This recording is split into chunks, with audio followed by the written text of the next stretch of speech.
سبيل مريح تنهدى يا صاحب. دیکھیے انسانوں کی اکثریت تو ان پر مشتمل ہے جو بے حس ہوتے ہیں اور غبی ہوتے ہیں. جو ہو جائے ڈھیٹ انسان، کسی چیز کی کوئی خاص، بس اپنی فکر ہے، اپنے بطن اور فرج کے تقاضے ہیں، مال جمع کرنا ہے، اس سے آگے کوئی اور فکر نہیں، کوئی سوچ نہیں، کوئی احساسات نہیں. کسی کے دل پر کیا بیت رہی ہے ہمیں کیا، وہ جانے. کوئی بھوکا ہے ہمیں کیا، ہم کسی کے ذمہ دار تو نہیں. لا ابالی، جیسے آ چکا ہے پچھلی صورت میں، من بخل واستغنی استغنا. ان لوگوں کو چھوڑ دیجئے تو ایک اقلیت انسانوں کی ایسی ہوتی ہے جن کے لیے میں دو لفظ اب استعمال کر رہا ہوں، ذہین اور حساس. ذہین اور حساس لوگوں میں قبض اور بسط کی کیفیت، یہ مختلف سائیکلز ہیں جو آتی رہتی ہیں. کبھی طبیعت میں پشمردگی ہے، دل بجھا ہوا سا ہے، کچھ نا امیدی سی ہے، خود اپنے اوپر اعتماد کی کمی محسوس ہو رہی ہے، مجھ میں صلاحیت نہیں ہے، میں کچھ نہیں کر سکتا. اب تک جو کچھ کیا اسباب بھی ہے، امنگ بھی ہے، امید بھی ہے، روشن پہلو نظر آ رہے ہیں. قبض کی کیفیت میں تاریک پہلو نظر آتے ہیں، مایوسی کے پہلو نظر آتے ہیں، پیسیمزم کی کیفیت. اور یہ جو بسط کی کیفیت ہے اس میں روشن پہلو. دیکھو یہ بھی تو ہے نا، آخر یہ بھی تو ہوا ہے، اور بھی ہو سکتا ہے. آخر اب تک میں نے یہ کام بھی تو کر لیا، آگے بھی مشکل آسان ہو سکتی ہے. یہ دو کیفیات ہیں قبض اور بسط کی، جن کو کہ صوفیاء کرام نے یہ اصطلاحات یہ عنوان دیے، قبض اور بسط. جتنی انسان کے اندر حساسیت کی کیفیت زیادہ ہوگی، ذہانت زیادہ ہوگی، اتنا ہی یہ جو ویوز ہیں اس کی ایمپلیٹیوڈ زیادہ ہوتی ہے. کم ذہین انسان ہے، کم حساس ہے، آئیں گے تو صحیح ہے، لیکن یہ کہ وہ ویو جو ہے اس کا ایمپلیٹیوڈ جو ہے اس کے اندر اوپر اور نیچے کی کیفیت زیادہ نہیں ہوگی. لیکن جتنا یہ معاملہ بڑھتا ہے یہ جو ویو ہے اس کے ایمپلیٹیوڈ بڑھتا چلا جاتا ہے.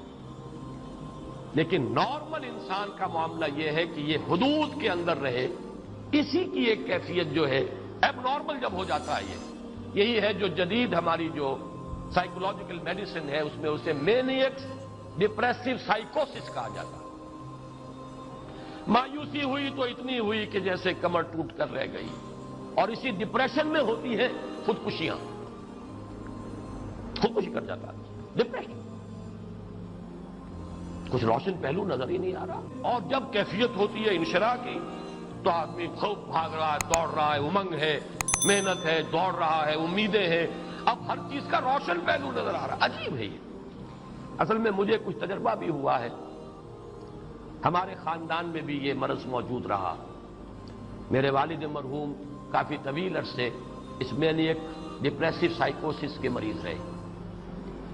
کچھ ہوتا ہے یہ معاملہ. ویسے بھی شاید ہمارا خاندان جو ہے اس کیٹیگری میں آتا ہے جس میں ذہانت نسبتاً کچھ زیادہ ہے، حساسیت بھی نسبتاً کچھ زیادہ ہے. یہ دوسری بات ہے کہ کوئی شخص جو ہے یہ فلسفے کے طور پر اختیار کر لے کہ اپنے آپ کو ڈھیٹ بنا لینا ہے، یہ فلسفہ بھی بن سکتا ہے.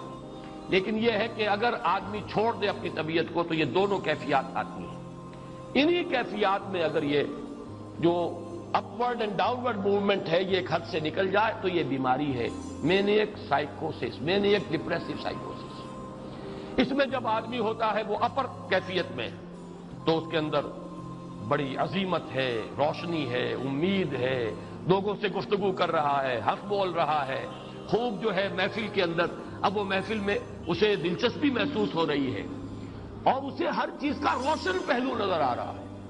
خود اپنے وجود کا بھی روشن پہلو، دوسروں کے وجود کا بھی. دوسروں کی بات میں سے بھی وہ اچھا پہلو تلاش کریں گے، وہ برا پہلو تلاش نہیں کریں گے.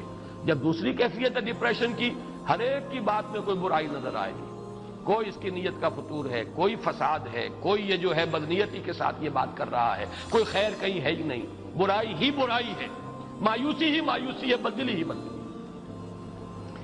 یہ ہے در حقیقت وہ کیفیت.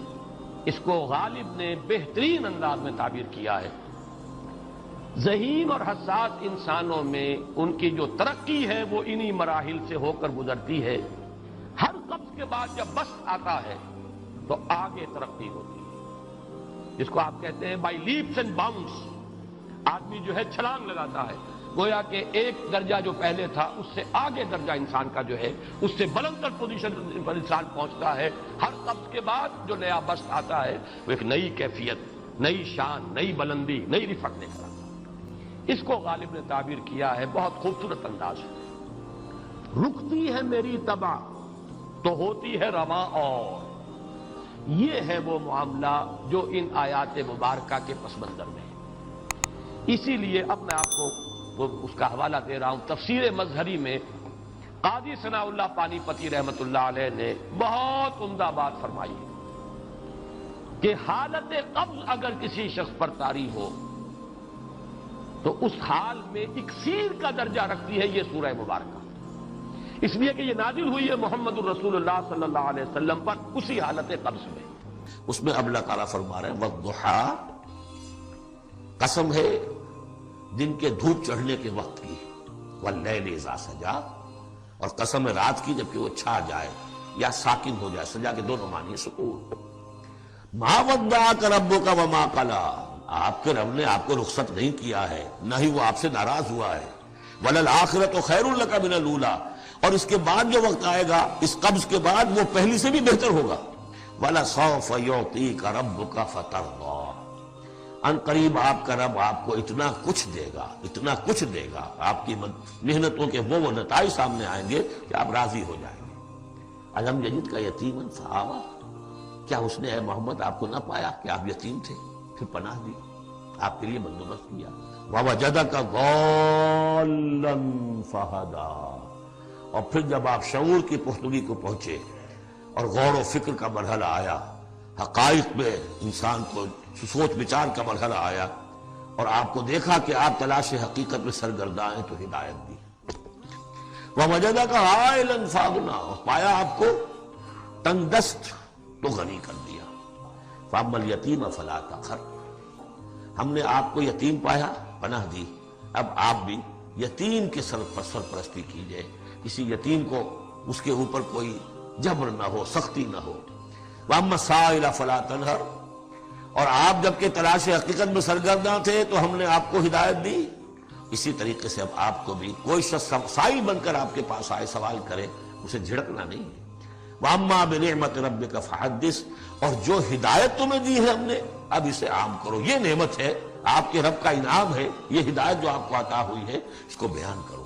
اس کے بیان کرنے میں یہ بھی ہے کہ اللہ کے انعامات کا چرچہ انسان کرے اس کا شکر ادا کرنے کے لیے، اور یہ بھی ہے کہ اس کو پھیلائے اور عام کرے، دوسروں تک پہنچائے، ورنہ وہ بخل ہو جائے گا کہ وہ دولت جو ہے ہدایت کی اس کو آدمی صرف اپنی ذات تک محدود رکھے اور اس کا جو خیر ہے وہ دوسروں تک نہ پہنچائے.